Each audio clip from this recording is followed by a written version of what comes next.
23 अक्टूबर को supreme court के जिस फैसले के नतीजे में 9 मई के वाक़यात से मुताल्लिक तहरीक इंसाफ के रहनुमाओं और कारकुनों को जो रिलीफ मिला था, उसे निगरान वफाकी हुकूमत, निगरान बलोचिस्तान हुकूमत और निगरान खैबर पख्तूनख्वा की हुकूमत ने चैलेंज कर दिया है। 23 अक्टूबर 2023 को जस्टिस एजाजुल हसन की सरबराही में सुप्रीम कोर्ट के 5 रुकनी बेंच ने 9 या 10 मई के वाक़यात से मुताल्लिक तमाम सिविलियंस का मिलिट्री कोर्ट में ट्रायल कर अदम करार दिया था और तमाम मुल्जिमान का केस आम अदालतों में चलाने का हुक्म दिया था। साथ ही आर्मी एक्ट की कुछ अहम शिकें भी कलअदम करार दे दी थी। और आज वफाक, बलूचिस्तान और खैबर पख्तूनख्वा की हुकूमत ने सिविलियंस के मिलिट्री ट्रायल को कलअदम करार देने के सुप्रीम कोर्ट के फैसले के खिलाफ इंट्रा कोर्ट अपील दायर कर दी है, जबकि वफाकी हुकूमत ने अपनी अपील में फैसला देने वाले बेंच पर एतराज़ करते हुए कहा है कि ये bench supreme court practice and procedure act के तहत नहीं बना था और 5 रुकनी बेंच का क़याम कानून के मुताबिक ना होने की वजह से फैसला भी गैर मौसर है। साथ ही आर्टिकल 184(3) के तहत दरख्वास्तों के नाकाबिल समात होने पर भी जोर दिया गया है और इस्तदा की गई है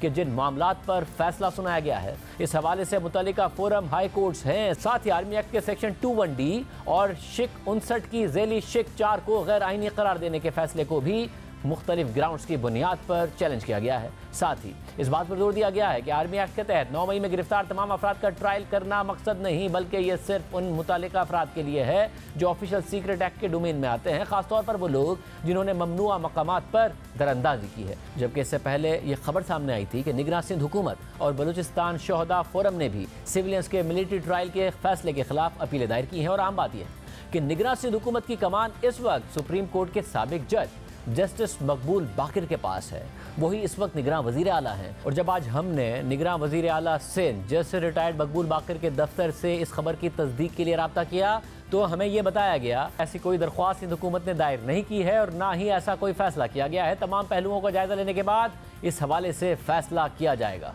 यानी सिंध की निगरान हुकूमत ने इसकी तरदीद कर दी है। अब देखना होगा कि इस हवाले से सुप्रीम कोर्ट क्या फैसला करती है, क्योंकि 23 अक्टूबर को जिस बेंच ने यह फैसला दिया था उसमें Justice Ijazul Hasan, Justice Munib Akhtar, Justice Mazahir Akbar Naqvi, Justice Ayesha Malik और जस्टिस याया आफरीदी शामिल थे और इस फैसले को एक तारीखी फैसला करार दिया गया था। और जस्टिस याया आफरीदी ने मिलिट्री एक्ट के सेक्शन 2 की ज़ैली सेक्शन 1D की दोनों ज़ैली शिकें और शिक 59 की ज़ैली शिक 4 को गैरानी करार देने के फैसले से खिलाफ किया था, लेकिन सिविलियंस का फौजी अदालतों में ट्रायल ना करने के फैसले से इत्तफाक किया था। और अब इन अपीलों के बाद सुप्रीम कोर्ट ने एक लार्जर बेंच तश्कील देना है जो इस 5 रुकनी बेंच से बड़ा होगा, क्योंकि supreme court practice and procedure कानून के मुताबिक आर्टिकल 184(3) के तहत दिए गए फैसलों पर जो अपील दायर होगी उसे एक लार्जर बेंच सुनेगा और अपील दायर होने के बाद 14 दिन के अंदर वो इस केस को सुनेगा। मगर अब तक इस केस का तफसीली फैसला भी सामने नहीं आया है। इसके अलावा इस केस से मुताल्लिक एक ही साथ मुख्तलिफ अपीलें दायर करने का मामला भी सुप्रीम कोर्ट में ज़ेर बहस आ सकता है, क्योंकि कल